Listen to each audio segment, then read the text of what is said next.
skill sheet will be on extinguishing ignitable liquid fire.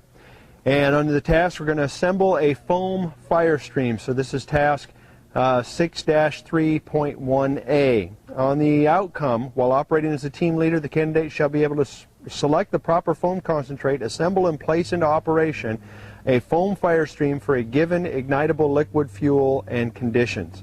On the conditions, given a scenario, an attack line, a foam proportionate device, a selection of foam concentrates, and a water supply, the candidate shall demonstrate the ability to: number one, select the appropriate foam concentrate for the given fuel and conditions. Prepare the foam concentrate for the given fuel and conditions. Assemble the foam proportionating device with the foam concentrate. Adjust the foam proportionating device based on the selected foam concentrate.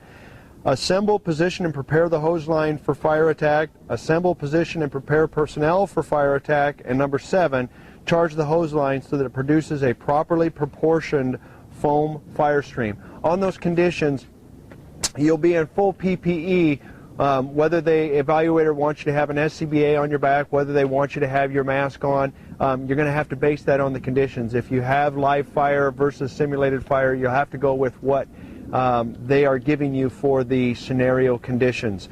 But on the equipment, you would have equipment laid out onto the ground. Your fire hoses most likely would not be hooked up, but you may end up having to deploy a hose line, and they would have 1, 2, or possibly 3 different concentrates of foam. So you could have light water, you could have 3% AFFF, you could have other concentrates or high expansion, different types of foam. You've got to select the foam based on the conditions or the scenario that you were given. So if we're going to say it was a flammable liquid fire, gasoline and or diesel, and then we're going to most likely select a 3% concentrate of aqueous film forming foam, or AFFF.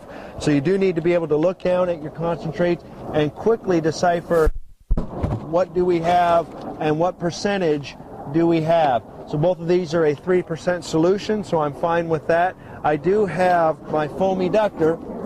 I have to understand how the foam eductor works, that I can have selections for my percentages of foam. So I may have a 1%, 3%, a 6%, half, or a 0% of foam. So I could actually have no foam flowing through this eductor if that's what I chose on the dial. So my dialer is already selected on the 3%. That is what I'm going to need for the type of foam that I did select that I'm going to use on this scenario. So it's going to be hooked up to a discharge port on our apparatus.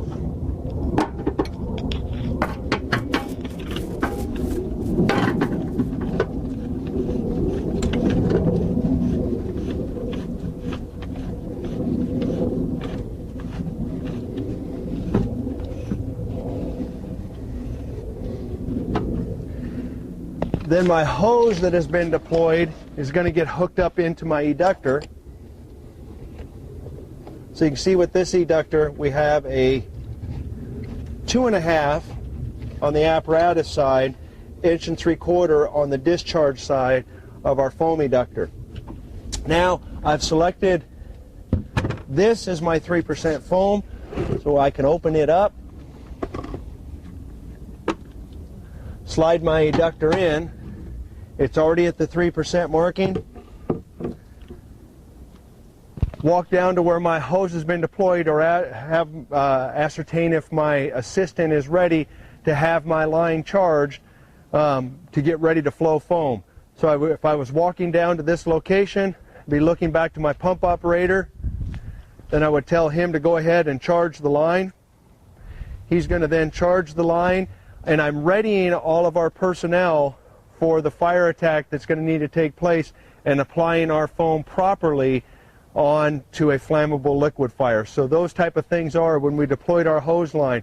If I can, if at all possible, I'd want to make sure that I was uphill, that I was upwind from that situation, that I was following all the safety practices and principles that are associated when we're fighting a flammable liquid fire for that skill sheet. Everybody was quickly briefed while we were ready to go what type of technique we were going to use, and then we would go ahead and apply our foam, which in this case was a 3% AFFF foam concentrate, to our flammable liquid fire.